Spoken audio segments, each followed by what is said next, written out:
What's going on, guys? King of Justice, number one. I first got introduced to this one through the Drink with Crazy podcast, where he did some indie comics, Comic Shop Wednesday is what he called it. And saw this one, took a little bit further look into it, and thought it appealed to me. Now, this is a more Christian-based one, and I thought that was interesting. I wanted to see what they had in store there. I've never gotten into anything like that. And I will say that it is not like preachy in any way, shape, or form, because I don't like that kind of stuff. I don't want to be preached at, but you can have faith elements within it. That doesn't bother me, so long as you're not trying to like smack me over the head with it. So, story and art both by Andrew Rowland. And I think he does a good job on both. So let's just get right on into it. So our story takes place in Grand City, Liberterra. And here we have Jaden. He is a homeless man. He's sleeping in the garbage. He overhears a mugging taking place and decides he's going to go ahead and step in.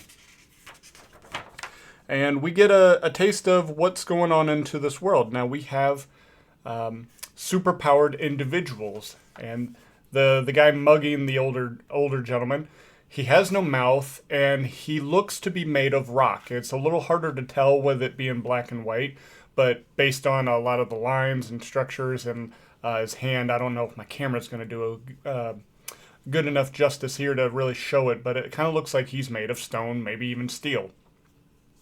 And the mugger is just looking to Jaden's like, what are you going to do about it?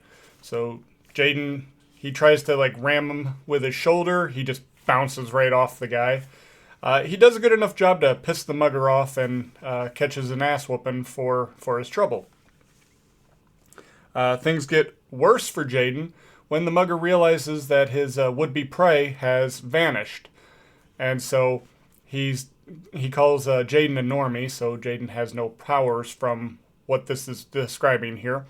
And goes on to say that Jaden made him lose his money, which is, ironic, being that he was mugging a guy, and beats Jaden and knocks him out. Jaden wakes up, and an angel appears before him, and Jaden, he doesn't know what to make of this. He thinks he's hallucinating, that something went screwy in his brain because that mugger just like knocked him on his ass real hard. The angel says, "Fear not, for our Lord Elohim wishes to see you." And Jaden's like, "Why?" So you will find out in due time. But go to the top of the mountain. There you will find a lake, and that is where you will find him. Wait for him there. And Jaden's trying to get more information. The angel simply says, "Look, I am just a messenger. All will be revealed to you. And then now go and meet him." And he disappears. Jaden takes a minute. And he kind of just falls on his butt and kind of thinks about everything that just happened. He's really taken aback by this. But decides, well, what have I got to lose? He's a homeless guy, so why not? So he sets off for the mountain. And here we get a little bit more world building, and I do appreciate that we're just kind of showing, not telling. I really like that kind of stuff. So we see beyond the city walls that are quite high live dinosaurs. And here we have a T-Rex. The T-Rex does notice Jaden, and Jaden is just obviously scared shitless, as most of us would be. But the T-Rex decides, well, he's not needing a little Jaden stick right now, so he just stomps off on his own. And I gotta say, I kind of feel like that's a way to tell us that it was divine intervention, right? The God there, he decides that he is going to send Jaden on a quest, and for him accepting this mission, he is going to make sure that he's at least going to reach the summit, or at least where the lake is. Maybe not the summit, but he's going to reach it without any trouble, right? So Jaden makes his way up the mountain, sees some more dinosaurs, finally makes it to the lake, and looks around. There's no God. There's no Elohim. And so he's just like, I've clearly gone crazy. But then some fire erupts behind him, and there is Elohim wreathed in flame, right? faceless and in flame. And explains to him that his name is Elohim, and he is the creator of all worlds. Now, Jaden, it looks like he's still trying to piece it all together. So he reaches out and he pierces Elohim's body, and flame goes onto him, but it doesn't seem to hurt him. It's there. It's not actually harmful flame. And so Jaden then asks the obvious question, well, what do you want? And Elohim says, I have chosen you to be my embodiment of justice. And Jaden's like, well, what does that mean? And says, all will be revealed, but first I just need you to get into the lake. And Jaden's like, well, how does all this work? What does this prove to me? Prove for you? He said, you just have to trust me. Jaden says, what if I refuse? Said, yeah, well, you can do that. That's not a problem, but I bet that this is going to be better than sleeping in trash and being homeless. And he goes on to says, but take this path and you shall be reborn as, give me a second, this word is always difficult for me, Melchizedek is how I've figured this one out, or the King of Justice. So, quick pause, and Jaden goes, yeah, again, what have I got to lose?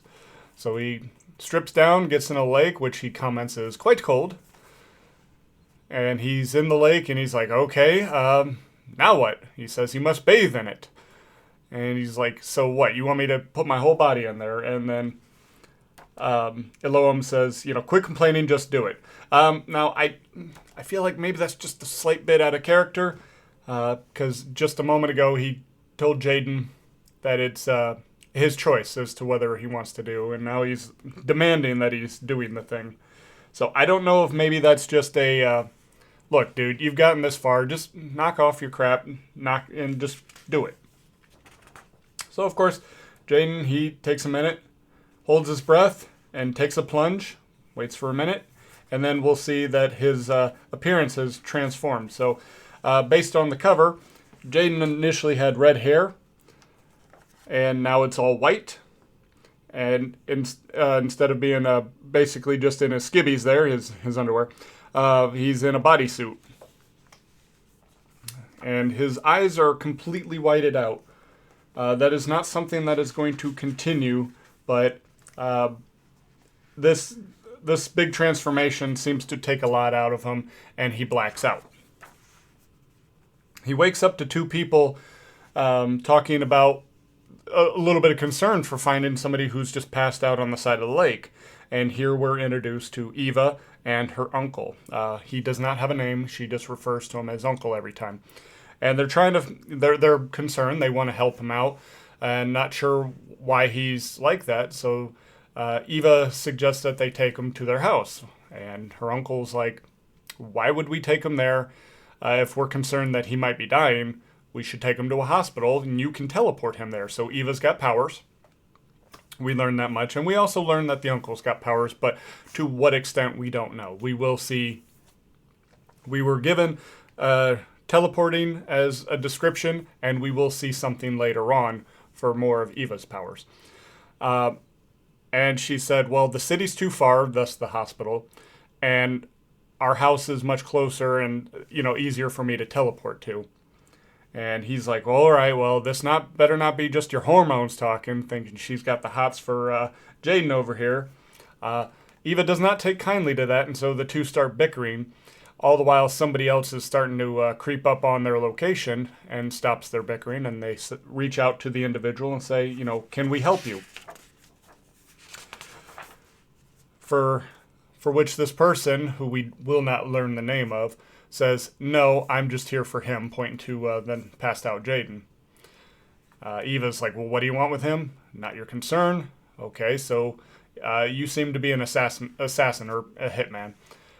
And he's like, so you know what I am. You must have some experience. But I just need you to go ahead and stay out of my way while I deal with him. Eva is not about that life. She said, no, we're going to stop you, aren't we, Uncle? And her uncle kind of cowers out a little bit. He's like, my powers just ain't as good as they once were. Maybe we ought to stay out of this. And she cannot believe what's going on. The assassin's had enough of this. He's like, enough, just get out of my way, last chance. But that's when Jaden pops up and comes over to Eva's side and says, let me handle this. Jaden has a quick talk with the assassin, trying to talk his way out of this, and the assassin's not giving him any kind of an out. Jaden tries one last time, says, hey, look, I'm of no threat to you. You don't need to do this. And he's like, I don't really care. I was paid not to care. I'm just doing my job. So he then puts on his bodysuit, and we see his claws, and he immediately goes for Jaden. He's no longer about talking.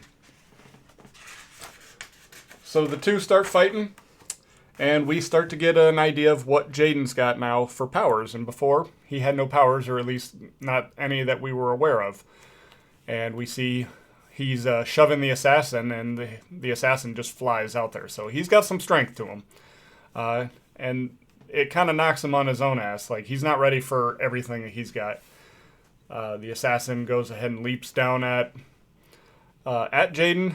Eva catches onto this, and this is where we get her next power. And she puts up a little barrier around Jaden, protecting him. The assassin's not happy with her interfering, and so fires out a warning shot that gets her arm there and takes her out of the fight. Now, Jaden gets pretty pissed off. He uses his legs and knocks the assassin up into the air, and then does the little jump up above. Anybody who's seen Dragon Ball Z and stuff like that, you're familiar with this kind of thing, where he'll hit somebody up into the air, chase after him, stop, and then slam them back down. And you can follow this all really well. Now, I don't think that this is telling us that he's got any kind of flight, but it's still up in the air as to whether or not he can or cannot fly. What we are clearly seeing is a jump, but it's that stop in the air where I leave it a little bit more up for interpretation. Perhaps he is still able to fly. We don't know yet. But yeah, knocks the assassin down, cratering him into the ground.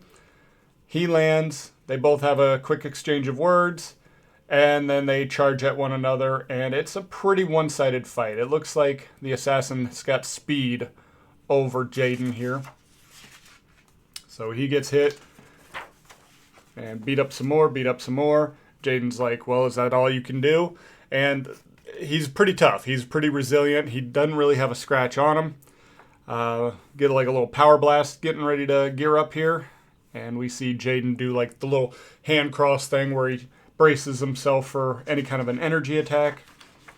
And he says, that barely hurts. Neat. Now, I kind of would have maybe changed the dialogue just a little bit. Now, this is real nitpicky shit. I don't have a problem overall, but I don't think you really needed to tell us that it barely hurt him. I think he could have been just neat, and then just moved on, a little cocky about it. You could have just done that. Again, very, very, very nitpicky. So I just maybe would have tweaked that just a little bit.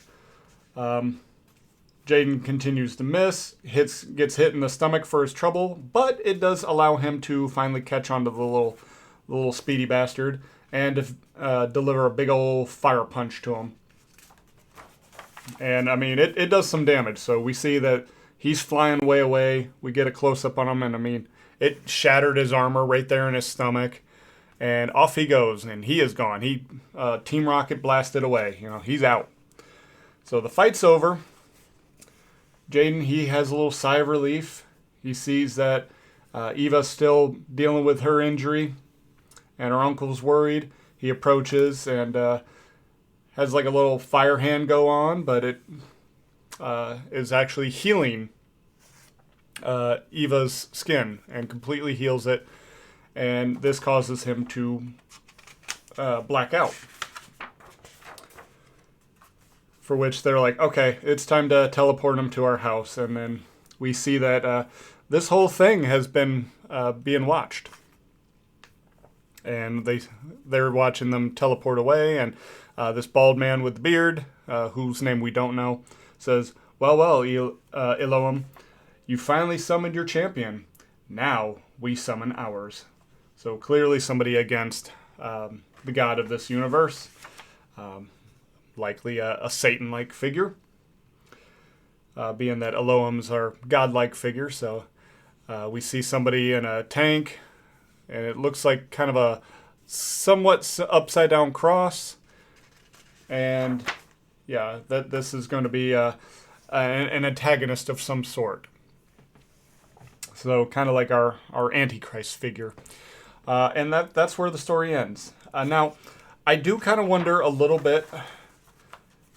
I'm initially assuming that this is the person that sent out the assassin. Now, was the assassin sent because he is curious as to whether Jaden is this champion, and he was just kind of testing it out, and the assassin was bait for all of this?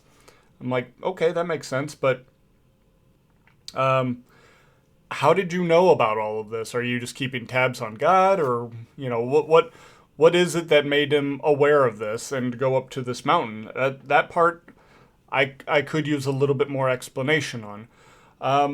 But otherwise, I'm pretty satisfied with everything that we got here. The action scenes I really enjoyed. It was very, very, very easy for me to follow. Like what kind of moves are being done. Like this part where I'm still saying that Jaden might be able to fly. It's a clear jump. Like he's still trying to figure out everything he's got to work with, and that's why I'm like, he might still be able to fly. We're not sure. He's just leaping right here and doing all of that. So I'm very satisfied with everything. And again, there's clearly a like more Christian message in this, and I don't feel like I'm being beaten over the head with it. It's just what happens, right? There is a God. This God bestows powers upon an individual who I'm assuming is picked because of his willingness to stand up for others, even though he is in a bad way. He's a homeless man. He's sleeping in garbage, but he's still standing up for somebody else who's being done wrong. And I think it's because of his like moral fiber that he's like chosen to be the embodiment of justice. And so I don't feel like I'm being preached to or anything like that. And because like, even though I'm of Christian belief, I don't like being preached to by the media I consume. So that stuff does turn me off rather quick. And that's kind of what I wanted to check this out for, to see if that was going to be kind of preachy and maybe this is not an area I want to explore, or if there was going to be just a fun story that happens to have more of a Christian theme to it. And that's what we're getting here.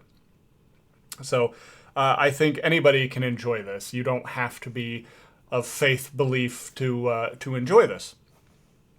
And so I'm very much looking forward to issue 2 and so on and so forth, and going on from there. So I would give this 8 to 9 out of 10. I haven't quite settled as to where I want, so hey, you know what? We'll split it in the middle. We'll say 8.5, just to be safe.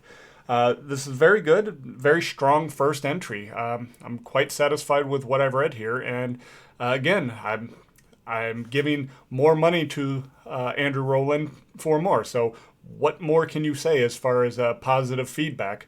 Is I liked it enough to go get a second one. So now, if this is something that sounds interesting to you, check the link in the description where you can get a copy for yourself, or at least who to follow should any second chance campaigns arise. But that is all I have for today, guys. So until next time, take care and God bless.